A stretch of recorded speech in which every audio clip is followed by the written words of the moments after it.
Hey everyone. So we had some stuff happen last week, and I wanted to talk to you about some things that I've learned about and that we're just starting to use with our family. And I've used pieces of them with myself, and I wanted to share and see if it may help some of you as well. So when big things happen, we're like a chemical ball, right? Like we immediately release all of these neurotransmitters that sometimes feel like they hijack our bodies, and we have that emotional hijack. It's really easy. It's super easy to be triggered, and some of those triggers are because of past things that happened to us or things we've seen other people go through, or things that just don't feel good, whatever it may be. It's super easy to just kind of sit in the back seat, as Brene Brown says, and almost witness what's happening and be completely emotionally hijacked, uh, almost as a bystander watching what's happening. And yet it's you.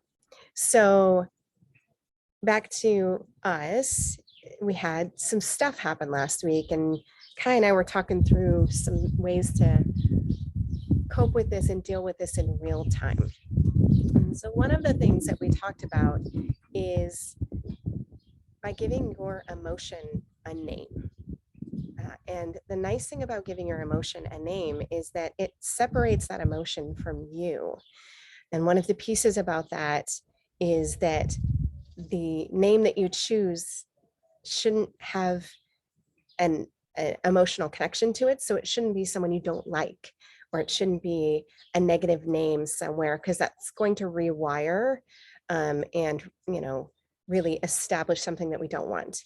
And it really shouldn't have necessarily a positive name either, because we don't want to cross those things in our brains and start to think of something positive as negative. But the reality is that our brains are just these neural networks, and they're constantly wiring and firing. And so we're either strengthening that emotion or we're not. And that's where it's really nice. So with Kai, the emotions that he was experiencing were, what would you say, anger and sadness? Uh, Anger, sadness, and also like disgust in a way. Okay. Disgust is a little funky, and Is there's it? a lot. No, it's fine. Those are yours descriptions. But that's what you were feeling. I think the disgust might come from some other things, but that's okay. That's what you were feeling. So don't name the emotion, give it an actual name. And what did you name yours? I named mine Abigail, but I call it Abby. Abby. Okay. So his emotions that he was feeling, he named Abby. So the first thing is, again, that Abby isn't someone he hates or likes, or something he associates with a positive or a negative. So it's just Abby. It's just a name, but it's also not just the emotions. So what happens with Abby next? What do we talk about doing? Um, Put her to the side. Put her to the side. So the cool thing is you can put that to the side. So let's say I name my shame ball, which I'm a recovering perfectionist, and shame is an emotion I have felt way too often over the years. And so I name my shame ball Bob. Um, Now, this again, if your name is Bob or Abby, this doesn't have to do with you. But I put my shame ball over here, and I'm like, hey, Bob, you are not me. I am me. I am feeling you. Do you remember what we talked about emotions yesterday being good or bad? I'm pretty sure we talked about how you have like a light inside of you that you can use when you have a negative emotion. That's true. That's true. That's kind of the next step in my thought. Um, what I try and reiterate is that emotions aren't good or bad. They're there to protect you. They're there to keep you safe. They're there for reasons. And so I kind of think of them as teachers. Now, what can sometimes happen is our teachers get a little bit out of control, and that's where the emotional hijack happens. And we can reinforce them and reinforce them because of those neural networks that are actually wiring together and firing together. But either way, if we can just put Abby and Bob over here and they're not positive or negative, then they suddenly just become teachers. So not negative or positive, they're over here. And then that next step, with is your light? using the light and use it to calm yourself down. Yeah. So Whether where's it's your in a- light? Mhm. Yeah. And so what did we talk about yesterday with that light? Do you You have remember? to use it and have it keep growing so that you can calm down. Whether it's an Totally. extremely bad emotion or if it can even be an extremely good emotion, just to use it to calm down. Right. So sometimes even good emotions and bad emotions feel the same way, right? Like they're overwhelming. I've like physically had these responses where I've like shaken and gone into almost like shock from positive emotions too. So that's super important. Is we were talking about concentrating on a light, and we put our light here and um, growing it and thinking about it and growing it and thinking about it until it was all around us, right? And so then it becomes a protective light. So we've already taken Abby and Bob over here and put them aside. We're concentrating on what we can control, which is ourselves and that light.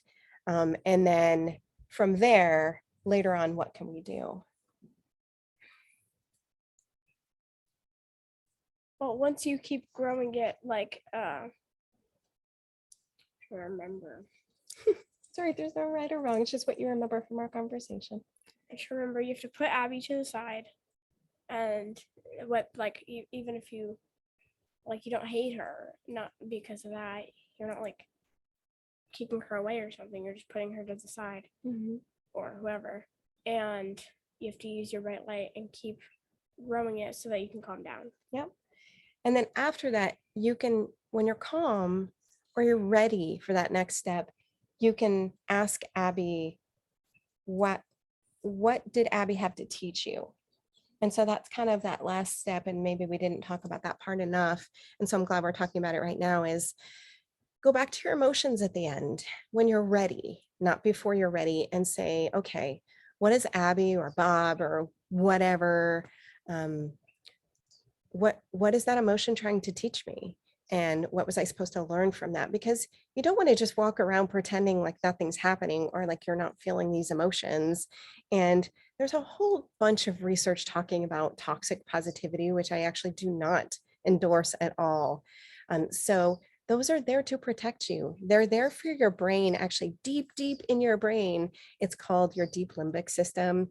And there's a lot of stuff happening there, but these things are meant to protect us, and it's called future casting. So our bodies and our brains are trying to protect us from what may happen in the future, even if it's absurd, and it's making these connections. So these are just tools that I've come up with and that we're starting to use, and that may be useful to you. Now, I'm not a mental health professional. I'm not a counselor. I'm not a therapist. I'm not telling you this is going to like cure something. But they're tools that you can use every day. Is you're feeling something, you're triggered, maybe you're emotionally hijacked, maybe you're even in that back seat watching something happen, going, why can't I stop myself from having this like emotion and reacting this way? Is to just say, okay, you know what, Bob, Abby, whatever, I need to put you over here, and I need to spend some time with myself and look inward and grow my light and my peace until I'm now in a place that it encompasses me and I'm calm and I can revisit and say, okay, what lesson was that trying to teach me? What can I learn from that? And how can I use this in the future? So hopefully this was helpful to you. And thank you, Kai, for sharing what we were talking about yesterday. I know you were a little bit nervous, and I wanted to make sure that this was done in a safe way for you too. So that's it, guys. Have a beautiful Sunday. Want to say bye? Bye.